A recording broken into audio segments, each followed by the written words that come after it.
Alright mga master, so welcome back ulit sa ating YouTube channel. Bali ito na guys yung ating project natin. So last time kinisemiforman yung ating mismong terrace. Bali okay na. At the same time mga master, so tapos na rin tayo rito mag-plastering. So dito sa side, so okay na mga master, tapos na. Ayan.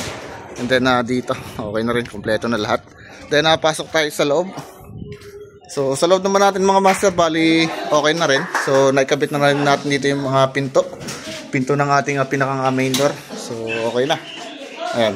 Bali mamasilihan na lang are yung ating walling. Ayan. So naikabit na yung ating pinakang main door. Okay na. So buksan natin. Then sa loob mga master, bali tapos na. So tinibag na natin dito yung mismong walling. So malaki na siyang tingnan. Ayan. Okay na. Then yung hagdanan natin, bali buhay tomorrow isa po pormahan na are. So para mabuhusan na, and then may tiles na. Then dito, so ito na yung mismong magiging daan natin. Ayan. Bali dinidingdingan muna nila. Ayan mga master. Then yung bintana sa baba, so inilipat dito.